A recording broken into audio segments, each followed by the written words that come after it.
तुलसी माँ की कथा। तुलसी से जुड़ी एक कथा बहुत प्रचलित है।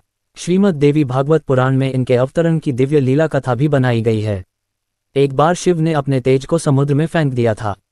उससे एक महातेजस्वी बालक ने जन्म लिया। यह बालक आगे चलकर जलंधर के नाम से पराक्रमी दैत्य राजा बना। इसकी राजधानी का नाम जलंधर नगरी था। दैत्यराज कालनेमी की कन्या वृंदा का विवाह जलंधर से हुआ। जलंधर महाराक्षस था। अपनी सत्ता के मद में चूर उसने माता लक्ष्मी को पाने की कामना से युद्ध किया, परंतु समुद्र से ही उत्पन्न होने के कारण माता लक्ष्मी ने उसे अपने भाई के रूप में स्वीकार किया। वहां से पराजित होकर वह देवी पार्वती को पाने की लालसा से कैलाश पर्वत पर गया। भगवान देवाधिदेव शिव का ही रूप धरकर माता पार्वती के समीप गया, परंतु मां ने अपने योगबल से उसे तुरंत पहचान लिया तथा वहां से अंतर्ध्यान हो गईं। देवी पार्वती ने क्रुद्ध होकर सारा वृतांत भगवान विष्णु को सुनाया। जलंधर की पत्नी वृंदा अत्यंत पतिव्रता स्त्री थी। उसी के पतिव्रत धर्म की शक्ति से जलंधर न तो मारा जाता था और न ही पराजित होता था। इसीलिए जलंधर का नाश करने के लिए वृंदा के पतिव्रत धर्म को भंग करना बहुत जरूरी था। इसी कारण भगवान विष्णु ऋषि का वेश धारण कर वन में जा पहुंचे, जहां वृंदा अकेली भ्रमण कर रही थीं। भगवान के साथ दो मायावी राक्षस भी थे, जिन्हें देखकर वृंदा भयभीत हो गईं। ऋषि ने वृंदा के सामने पल भर में दोनों राक्षसों को भस्म कर दिया। उनकी शक्ति देखकर वृंदा ने कैलाश पर्वत पर महादेव के साथ युद्ध कर रहे अपने पति जलंधर के बारे में पूछा। ऋषि ने अपने माया जाल से दो वानर प्रकट किए।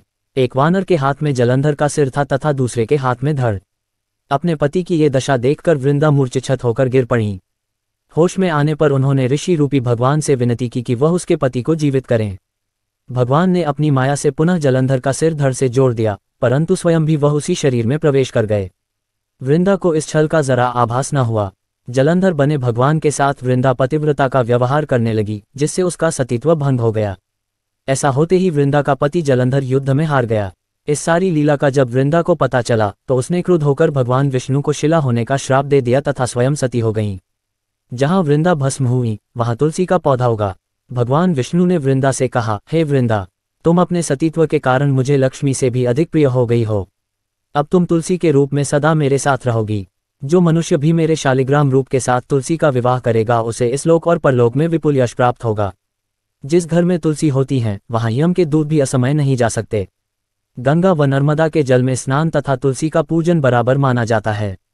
चाहे मनुष्य कितना भी पापी क्यों न हो, मृत्यु के समय जिसके प्राण मंजरी रहित तुलसी और गंगा जल मुख में रखकर निकल जाते हैं, वह पापों से मुक्त होकर वैकुंठ धाम को प्राप्त होता है। जो मनुष्य तुलसी व आंवलों की छाया में अपने पितरों का श्राद्ध करता है उसके पितर मोक्ष को प्राप्त हो जाते हैं। उसी दैत्य जलंधर की यह भूमि जलंधर नाम से विख्यात है। सती वृंदा का मंदिर मोहल्ला कोट किशनचंद में स्थित है। कहते हैं इस स्थान पर एक प्राचीन गुफा थी जो सीधी हरिद्वार तक जाती थी। सच्चे मन से 40 दिन तक सती वृंदा देवी के मंदिर में पूजा करने से सभी मनोरथ पूर्ण होते हैं। तुलसी मैया की जय। ऐसी ही और जानकारी के लिए और सनातन धर्म की कथाओं को सुनने के लिए हमारे गोडिया टीवी यूट्यूब चैनल को सब्सक्राइब और लाइक जरूर करें। धन्यवाद।